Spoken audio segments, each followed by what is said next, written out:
कर्मठ ही नहीं बल्कि यशस्वी। और मैं कहना चाहूंगा कि यदि हम भारत को इसी सदी में दुनिया की टॉप 3 अर्थव्यवस्थाओं में लाकर खड़ा करना चाहते हैं तो उसमें जिनके नेतृत्व में उत्तर प्रदेश ग्रोथ इंजन की भूमिका निभाएगा, ऐसे यहां के यशस्वी मुख्यमंत्री श्रीमान योगी आदित्यनाथ जी और हमारे तेज तर्रार उप मुख्यमंत्री श्री ब्रजेश जी पाठक, क्रियाशील मंत्री श्री जितेंद्र प्रसाद जी, कौशल किशोर जी का नाम पहले काट दिया गया था इसलिए मैं भूल गया हमारे केंद्र के मंत्री श्रीमान कौशल किशोर जी,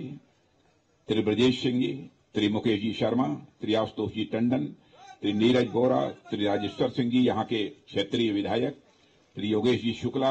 आपके बक्सी तालाब के विधायक, श्री मोहसिन रजा, श्री रामचंद्र जी प्रधान एमएलसी, श्री अविनीत पटेल, श्रीमती संयुक्ता जी भाटिया, श्री कृष्णा लोधी और जो बराबर हमको कैसे विकास होगा लखनऊ का इसका कंसेप्ट देने का काम जो करते रहते हैं ऐसे श्रीमान दिवाकर जी त्रिपाठी और इस सभा में मौजूद मेरे सभी सम्मानित बहनों एवं भाइयों, आज कई परियोजनाओं का लोकार्पण हुआ है और मैंने देखा कि जिस समय माननीय मुख्यमंत्री जी बोल रहे थे सारा का सारा श्रेय वो मुझे ही दे रहे थे, लेकिन मैं इस सच्चाई को जानता हूं जब तक हमारे मुख्यमंत्री जी का सहयोग प्राप्त न होता तो शायद इन सब सारे योजनाओं को जो अंतिम स्वरूप हमको देना चाहिए था तो आज पूरा किया जाना चाहिए था वो किसी भी सूरत में संभव न हो पाता। मैं कह सकता हूं कि जब जब भी किसी भी योजना के बारे में मैंने मुख्यमंत्री जी को कोई प्रस्ताव दिया है तो उन्होंने क्षण भर की देर नहीं लगाई, अपने संबंधित अधिकारियों को निर्देश दिया कि मुख्यमंत्री आवास में मिलने के बाद यह पेपर हमारे सामने प्रस्तुत किया जाए और बुनियादी ढांचों का विकास चाहे कोई क्षेत्र हो अथवा कोई राज्य हो अथवा देश हो उसकी क्या अहमियत है यह बताने की आवश्यकता नहीं है। एक सामान्य सा सिद्धांत यह है कि जिस क्षेत्र में जिस राज्य में लोग तेजी के साथ चलते हों यानी वाहन जहां पर तेजी के साथ चलते हो, लोगों का आवागमन तेजी के साथ निर्बाध रूप से होता हो तो उस क्षेत्र अथवा उस राज्य अथवा उस देश का विकास होने से दुनिया की कोई ताकत रोक नहीं सकती और यह तभी संभव है जबकि बुनियादी ढांचों का विकास हो। और मैं कह सकता हूं लखनऊ में आदरणीय अटल बिहारी वाजपेयी जी जब यहां के सांसद थे तो लखनऊ को विकसित करने का जो उनका एक स्वप्न था, एक संकल्प था, उसे उन्होंने आगे बढ़ाया था और जो मैं कर रहा हूं मैं अपना काम नहीं कर रहा हूं बल्कि उनके स्वप्न को पूरा करने का ही मैं काम कर रहा हूं। और मुझे यह आज सबको बतलाते हुए खुशी है कि आज लखनऊ की गणना अब जब विश्व में यह आकलन किया जाता है कि विश्व के कौन कौन से शहर हैं जिनका विकास होने के कारण वहां की जमीन की कीमत बढ़ गई है तो विश्व के 10 देशों में हमारे लखनऊ का भी नाम आ गया है। मेरे बहनों भाइयों, यह जानकर आप सबको बेहद खुशी होगी। आए दिन कोई न कोई शिलान्यास का कार्यक्रम, कोई न कोई लोकार्पण का कार्यक्रम बराबर यहां होता ही रहता है, बेहद खुशी होगी। आए दिन कोई न कोई शिलान्यास का कार्यक्रम, कोई न कोई लोकार्पण का कार्यक्रम बराबर यहां होता ही रहता है और अटल जी के लखनऊ के विकास के प्रति जो उनका कमिटमेंट रहा है, जो उनकी प्रतिबद्धता रही है,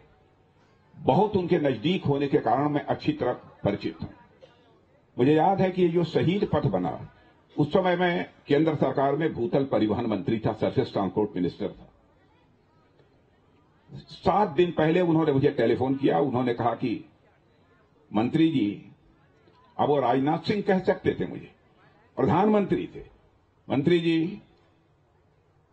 एक काम हमारे क्षेत्र में कर देंगे। अरे मैंने कहा क्या कह रहे हैं आप प्रधानमंत्री जी, अटल जी, आदेश करिए।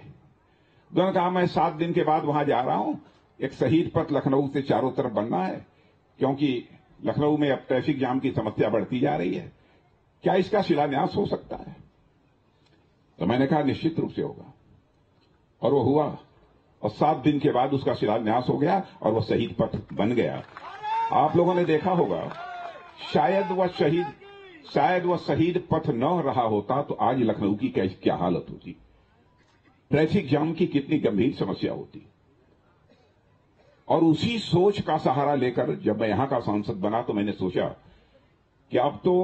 इस शहीद पथ से उस पार भी लोग जाने लगे, इसलिए 104 किलोमीटर का रिंग रोड चारों तरफ बनाया जाना चाहिए, कभी जाकर लखनऊ को ट्रैफिक जाम की समस्या से निजात मिल सकती है। और इस काम की हमने वहां से स्वीकृत कराई है। और इस काम के बारे में भी मैं कहना चाहूंगा